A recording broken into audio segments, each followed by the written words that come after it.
So my little was hungry, so I'll be feeding him. But let's continue this cringe fest. Alright, as Mirth was remembering her past self, she could feel all her Dova friends keeping her safe from anything that came along. What did I tell y'all? What did I tell y'all? This is a Mary Sue. No exaggeration. Yeah, you hearing your mommy talk to herself like a crazy woman? Yeah. Let's see. Then she remembered the first time she had met Alduin when she was Dina, whatever the last name is. Honestly, I just made all the dragon priests and the dragons in my fanfiction snippy and bitchy at each other because, I mean, if you're stuck somewhere with the same amount of irritating ass people for a while, you're bound to start hating them. She had been in a gorgeous castle. Since when do dragons need castles? It was huge, made of stone, and had stained glass windows. Next thing you're going to tell me is that they had a 75-inch plasma TV and a hot tub in there too. She was in a chore form. Why would she have to take one? Like, why be a small, puny person when you can be a dragon that breathes fire and, like, lives forever?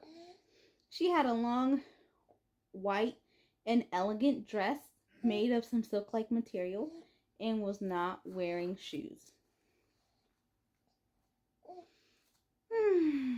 Silk was not invented back then. They probably had linen and wool and maybe cotton, seeing that we do have tundra cotton.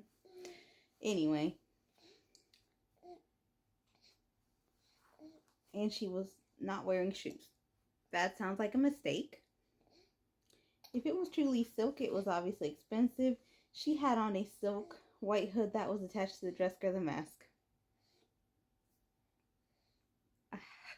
Is she going to a clan meeting?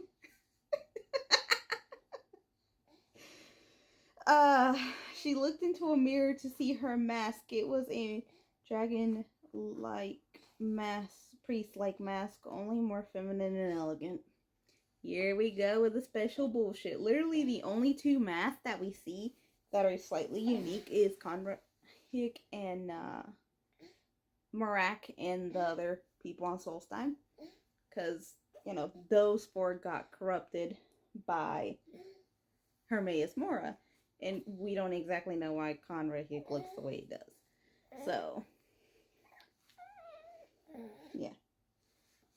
Anywho, come here, let's burp you.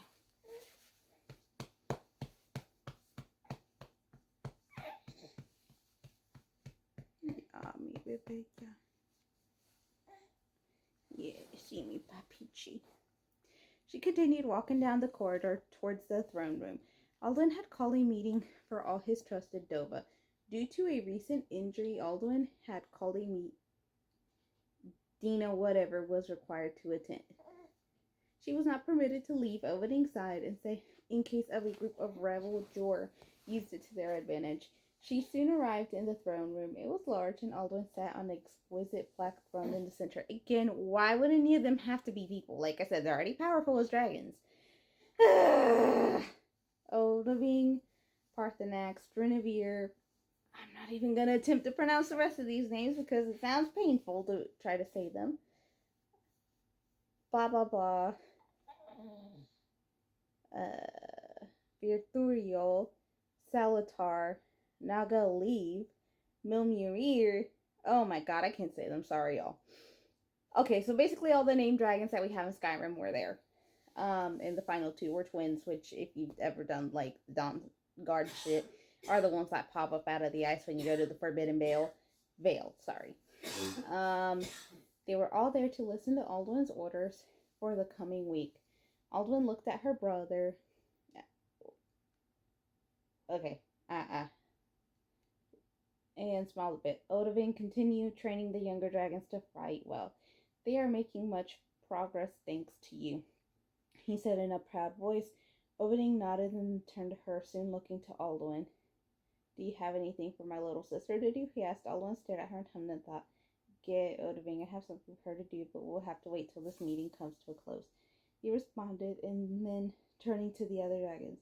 As usual, Dronevere was ordered to make more potions to aid wounded dragons. You think this bullshit too, right? Yeah, it's silly. Yeah, it's silly.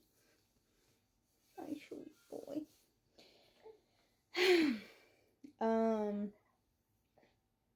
Anyway. They could just healing shelter, not a thing? Anyway. Parthenax was ordered to train more Dovas to have more powerful Thuum. Salakinir, they were born knowing the Thuum.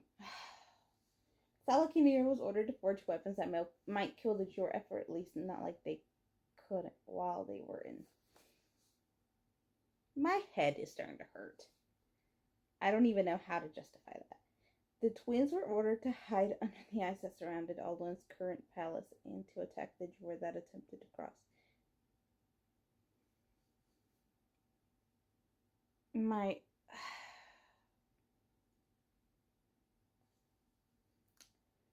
Never had Dina Glassface known Dova who loved chilled water more than anything. As much as them, they loved their job. All those who were charged, the others were charged with scouting. You don't need that many scouts. This just sounds like it's gonna go wrong. Once everyone left, Dina, whatever, turned to Alduin as he got off his throne and walked towards her. I heard you were recently injured, Dina, whatever. Where was this injury? He asked, eyeing her all over. She pulled the sleeve of her left arm to show a gash on it. It was also twisted a bit. Alduin grabbed her arm, silently assessing how much magic could be used to heal it completely. Well, your arm is broken, but it could be easily healed. Along with that gash, healing you in your Jor form should also heal you in Dova form as well, he explained to her. I hate the fact I can't drink right now. Follow me. This healing process is a little painful. I don't exactly have any places occluded or quiet enough for you to express your pain from healing. I'm surprised you've been able to hold back this long. That's why you're wearing that mask, he theorized. No, it's because she's got to be like super special and not like the other girls, obviously. Dina, whatever, shook her head, indicating she wasn't wearing a mask for that reason. Alduin chuckled at that and shook his head. Let me guess, she's got to cover her beauty because then everyone's going to want to run a train on her. Alduin chuckled and shook his head. Not much of a talker, are you? Dina, whatever, pouted at what?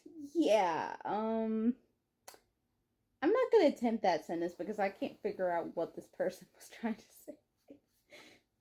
Oh, if that ignorant Dova lord had only known why she doesn't speak.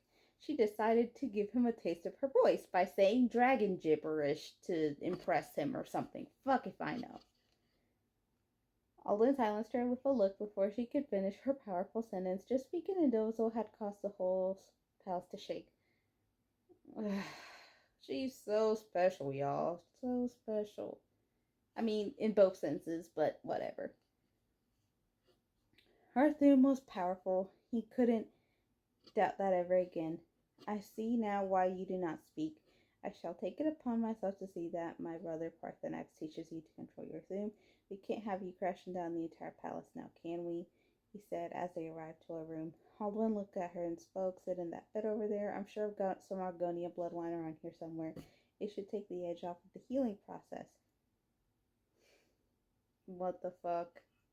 Then he stopped looking when Dina whatever declined by shaking her head. Alduin shrugged and sat next to her. He grabbed her arm and began to heal it. Alright, we're gonna stop right here. We'll finish the rest of the chapter and maybe do one more so I can put this baby to bed.